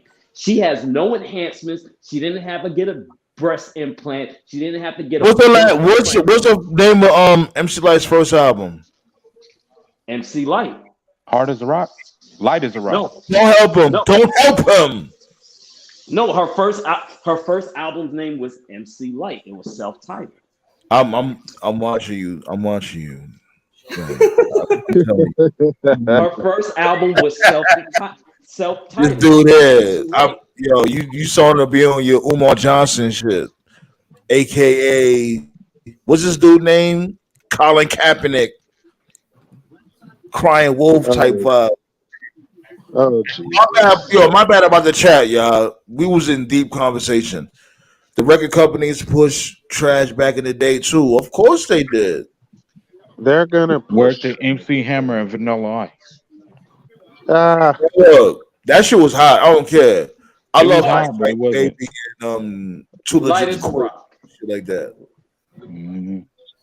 Actually, I But it thought it was was self-entitled, but it's light as a rock. Yeah, but But But I know we know that you was wrong. Of course, yeah, I we knew had the a name of conversation. the album was Light as a Rock. But this dude Henny God gave you the answer. You bum. Yeah, we had a conversation about this. Like I think it was earlier in the year. You know, we all have like that exact moment. You know, it's like that funny question, like, "Oh, when did you realize wrestling was fake or whatever?" Then we also have that, "When did you realize that like mainstream music was just like either it was falling off or wasn't for you?" And it's been a while since I told my story, but I'll keep it brief. I used to watch One System Park like every day, as many others did. And then I remember AJ and Free left, and some new people took over. They were okay. And I remember it was a Friday. I was at school, and they were doing the Freestyle Friday, and they changed like so many rules. Because it used to be like a minute a piece, and it was like 25 seconds a piece. It's like you couldn't rap about this, you couldn't rap about that. Yeah, they changed the rules when the fight almost broke out. Yeah, they changed the rules, and then I remember like a lot of like the other shows like Rap City, Hits from the Street, like they got removed, and I was just like, yo, man, this shit isn't the same. And then I believe Dr. King's wife passed away, and I remember like when she passed away, it was like VH1, MTV, ABC, CBS, NBC, like every network imaginable had like tributes to her, except for BET. BET. Yeah, except BET. And I was like, wait, what? Yeah, I And remember I that remember too. like Boondocks. I remember that. Yeah, and then Boondocks did a joke about that, and then like the executives at BET got like pissed and they threatened to sue the Boondocks. And then I did some digging, and I found out that the people that own BET are like white, and it's not even owned by black people. And I ever since then, yeah, ever since then, I was like, bro, man, I'm done. And everybody, but most people knew BET was owned by some white folks. Yeah. Well, Bob Johnson sold it to him. The thing is, yeah, the guy sold it to him because he's like, look, man, I created BET. I created something for black people to have music to, but at the same time, I'm giving all that up. My wife don't get to enjoy my time with me, so he's like, I'm done. Yeah. But the second, like when I found out, or like when I like started following music like 24/7, was the day the first episode of Basketball Wives came out. I was like, yeah, I'm done. Yeah. Damn. Yeah. Game over. and I respect like, you know, guys like, you know, Flavor Flav for what he like, you know, what he's done for music, but the Flavor of Love stuff. Oh, that was pretty shit. That was just the color. That was the collective. Don't do that. Flavor of Love. Like on some real shit. I would rather watch Flavor of Love than all this crazy shit that's happening now. I'm not shitting on the show, but when they did that show, it opened Pandora's box because that's when you start to see music. Fun fact. Did y'all hear the latest interview that he had that he said ODB was his cousin? Say what? Oh, cool. Like from TNA, ODB? Yeah. No, not TNA. Dirty Bastard. I'm sorry. Oh, Dirty Now you good. Yeah, he was super his wrestling bag. Old Dirty Bastard.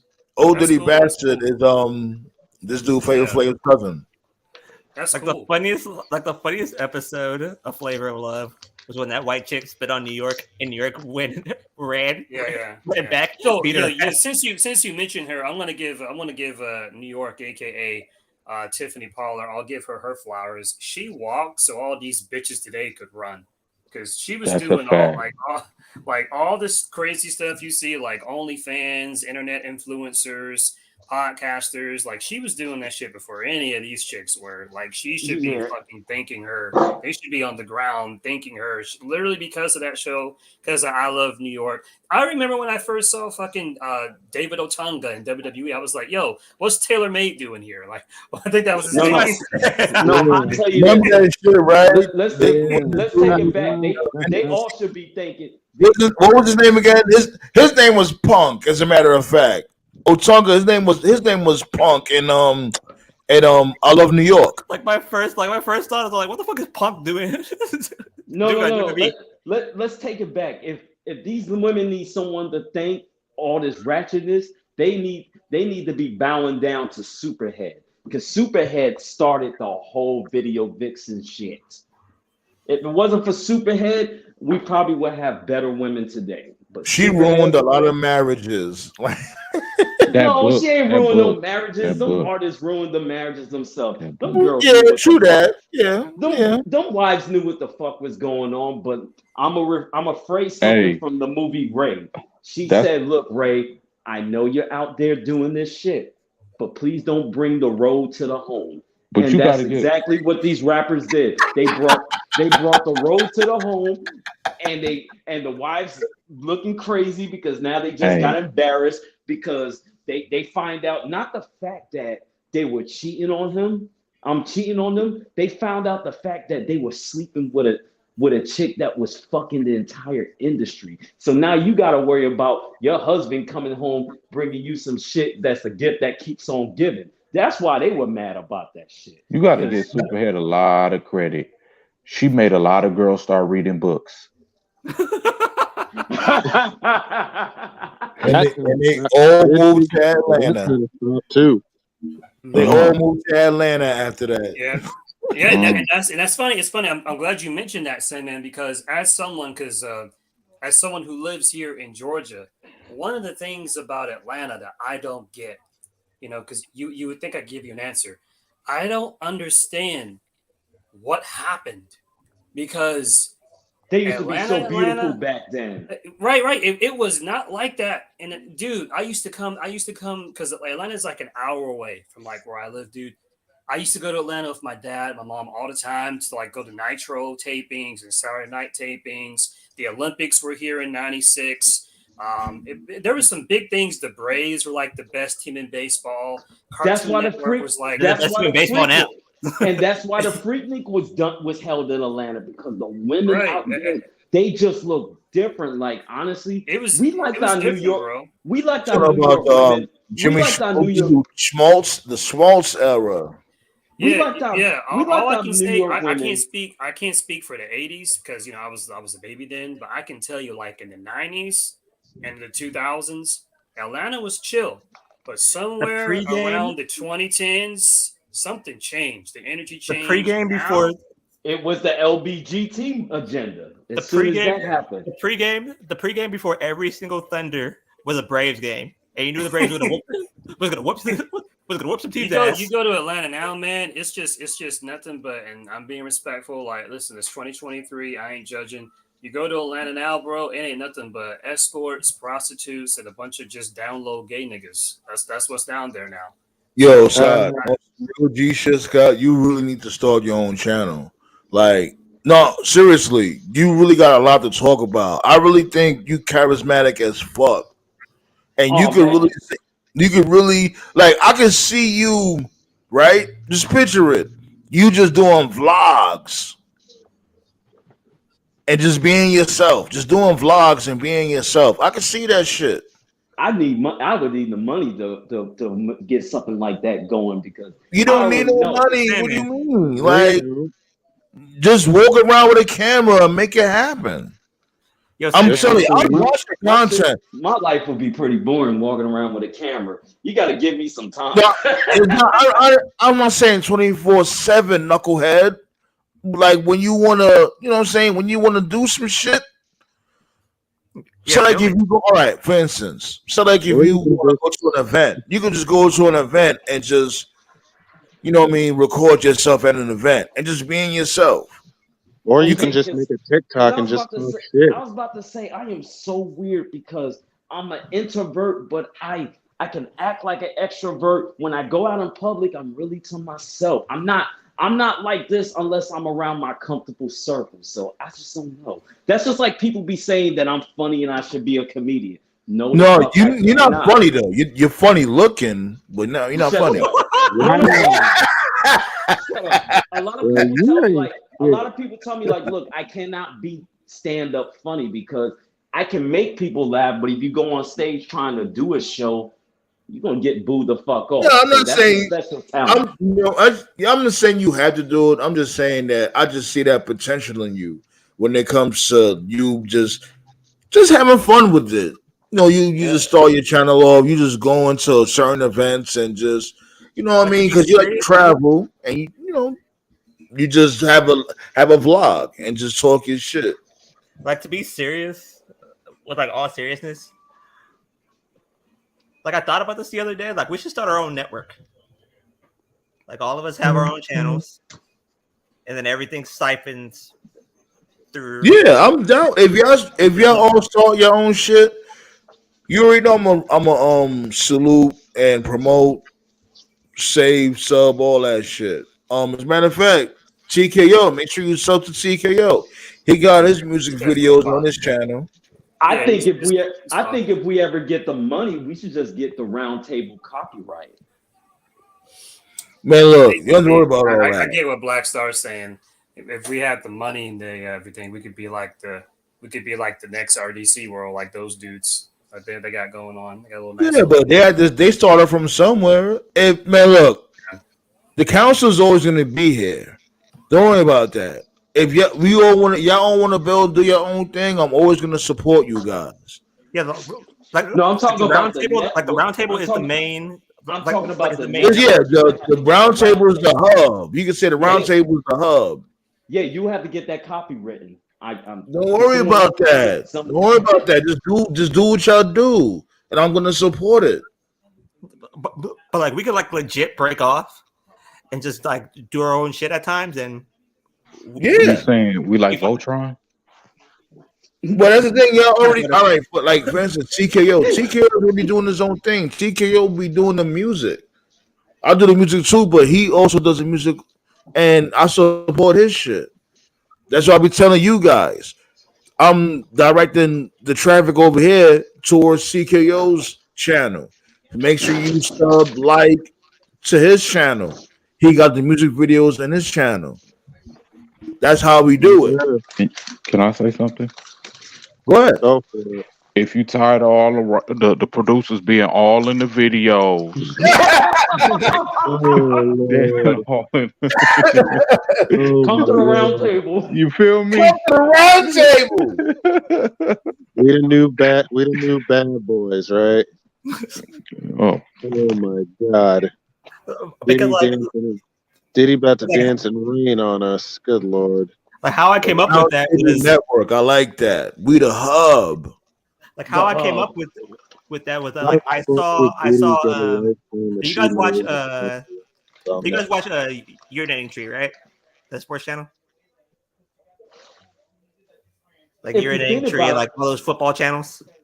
Or if you think about it, we could be the 5 families, even though there's more than 5 of us. 5 families. Wait, hold on, wait! Don't do that. Black Soul is asking you guys a question. Go ahead. Black Soul. Go ahead. You guys seen like Urinating Tree's videos, right? Like his sports videos. Urinating Tree. Oh nah. But look, it's a white like football channel, but like he has like a bunch of friends, and like all of his friends have channels, and they all come together like once a week. Us twice a week. But like we, like that was like their hub, like their little network. So like why don't we just try that? Like we have our own skills. Some of us are very funny. Yeah. Are musically gifted. Like we can do that. We can pull that off. Right. It's up to you guys though. You guys got to do it too. You know what I'm saying? Like, y'all already know the schedule that I'm on. Y'all pull up for Tuesday and Friday. Sometimes a Wednesday, sometimes a Sunday when it comes to PLEs or Grand Slams. But like we could pull that off as long as like with me it's my health. Like with everybody else here, like we can pretty much pull that off. But we all gotta support each other. That's the only way it's really gonna work. We all gotta support each other in what we're doing. So how about this? It's like I'm not gonna lie. And I'll also say this: I'm not forcing anybody to support anything. Make sure the content is good. Then yeah, you'll get the legitimate support. But if your shit is trash, your shit is trash. So like, how about this? How about in January we try and pull this off? We can do that shit now. Fuck January. What y'all trying to do? I've stepped away. What y'all trying to do? In a perfect world, my biggest regret, since we're talking about this, my biggest regret is I wish gaming culture now was I wish what gaming is now, it could have been this way like 10 years ago when I was younger. Because I've always wanted to do like a YouTube channel where I just, play different games and stuff like that. Playthroughs. But it's hard now because, I'm like 36, so I don't have the time or the energy to do that. And it's like just when we finally got to a point, like now you can be a content creator. Like if you put like 100% into it, you can be a content creator and actually like as a full-time job and you get certified and shit. But it's like, by the time we got to that point, it's like, damn, most people in my generation are like in their mid to late 30s. So it's like, damn, I don't have time to do that. Like this year, also real shit. Look, I would say this. You know what I mean? I barely have time to do this, but I do it because why not? You know what I mean? I'm providing a platform for when it comes to guys like us. You know what I'm saying? Like right after we shut this shit down, I gotta go right to bed. I gotta wake up fucking 5 o'clock in the morning. But I'm doing this shit because why not? You know what I'm saying? I'm trying to build something here. We could all fucking get lit, but we all gotta support each other. And that's the first step to the whole network. We gotta network each other. We can't have other people wanting to network us if we don't want to network each other. But if your shit is trash, I ain't networking you. I don't care. because I was watching something the other day. Like I was watching something on ESPN Plus. Like Toph brought this up earlier, like about like E60, and I remember seeing this E60 with Scott Hall. And I was like, oh my god, this is just so sad. Yeah, dude was literally walking to the ring and like that spin around, that turnaround spin, right hand punch. Yeah, it was slow. Like, I remember the E60.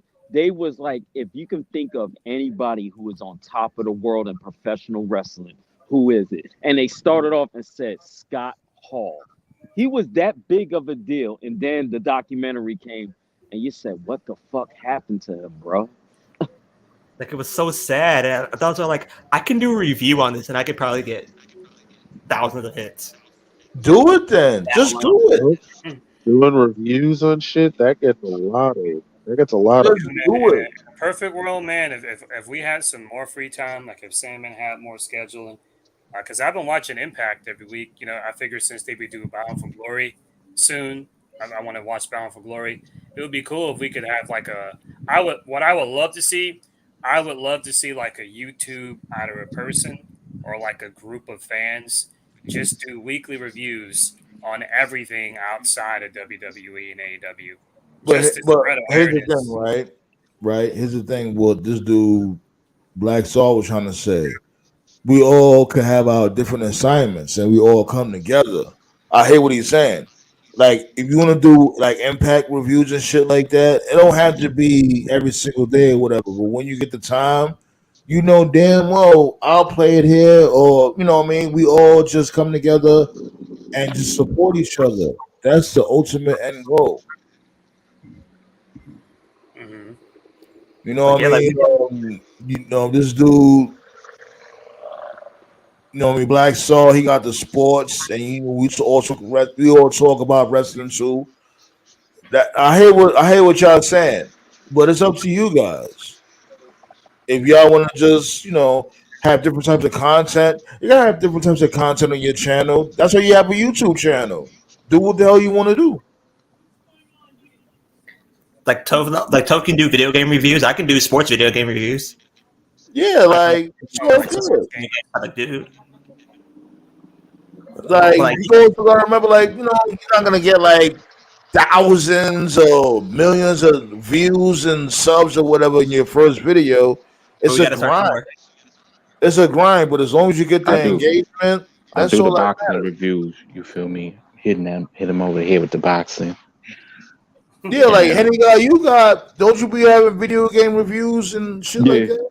Yeah, Yeah. playing the game. Yeah, like make sure y'all sub to him. This is how we do it. You know what I mean? Y'all all sub to Henny guy. Look at his videos. If we can't start from here, we can't, you know what I mean? How we gonna build something? Everybody got content out right now. Make sure y'all sub to them. Like those of us who has content, like sub to their channels, man. Like we can do this and we can have a really good time doing it too. Yeah, TKO. Make sure y'all sub to TKO. TKO got music videos, his music videos on his channel. Y'all all sub to him. Look at his music videos. You know, I told y'all he's trying to Yeah, man, the videos is fire. yeah, he's trying to bring OnlyFans on video. When it comes to his Yo, I female got on this models. video. I'm thinking there was gonna be a rap song. It was an R&B. Nah, yo, can I play one of your videos? What's up, B? Let's play your latest video, B. What happened? Oh yeah, do that. Yeah, let's watch. I'm like, this dude's an R&B singer. I thought I was about to get a rap video. I wasn't ready for that. Now I know I can be ready for it, but he thought TKO's gonna kill the world. Like, fuck that! I'm gonna shoot my gun to Blicky. Don't tell me short. I do rap songs too.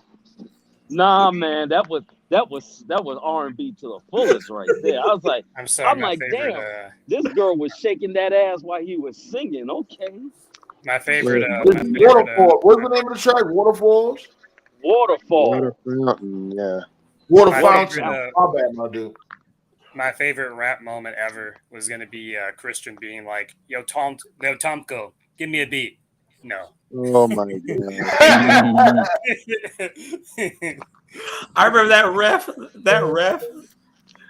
when he dropped the beat. I was like, oh shit. Oh yeah, I know what you're talking about. Wasn't he a black guy? Yeah. Well, like the who remembers when Shane McMahon fucking Ray Lewis that poor ref. Like the ref came sprinting down the ring. Shane was reckless in the ring, especially with them stupid little fake punches. Yeah, I see it. So Shadow, I see it. Good Lord. Now we can't see it. Now we can. We can see. Yeah, we can.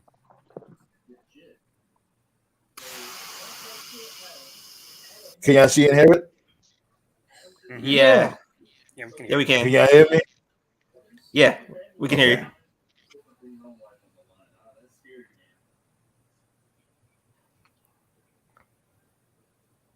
Who watched that USC Colorado game? Oh man, I watched it. That was a good game.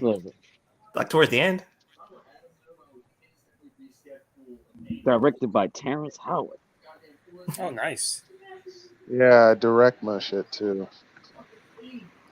Oh wait, I just noticed. No wonder you like Trick. You need to get royalties from that guy. Man, we need a protest for Trick Williams. What they did was dead ass wrong. Yeah, Trick got screwed. Pause. Man, that just killed all his momentum. Oh yeah, his momentum been dead. Yeah, see, nowadays when you got like the chicks in the music videos, you gotta like sign contracts that say specifically, okay, I'm going to slap your buttocks area. Just so you don't get canceled. You can't take any chances now. Slap your gluteus maximus. I will say today's girls ain't as thick as they were back in the days. That's because of social media, bro. So much emphasis on being skinny. Like on this scene right here, I'm gonna slap your gluteus maximus. Yeah. It's like here, and here. Yeah, because you know back then, you can't tell me like back then when they were doing rap videos, there was no fucking script. They just fucking winged it. But now you got to like sign contracts and say, oh, you can't touch me here, there, and all that other place. NDAs and shit. Yeah. Initial here. Initial. Listen, man. And if you become like a YouTuber, you gotta skim through all your shit to make sure you ain't got no scandals in the back from back in the days a couple of years ago. Yeah. This is my first time saying my favorite music video of all time is Tupac, Dr. Dre, California Love, just because of the story of that music video. Tupac legit got out of jail, got out That of was jail. that was such a great video.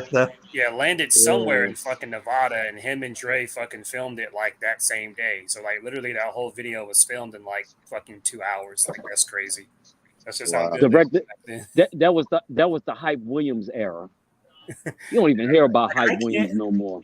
I can't believe still to this day that the Lakers don't end every single game with California Love. Yeah.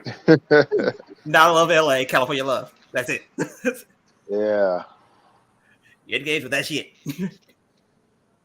Man, I hope you guys like nobody like caught a flu or anything. Oh no. Oh man, none of the no. water's hitting. I kind of got lucky.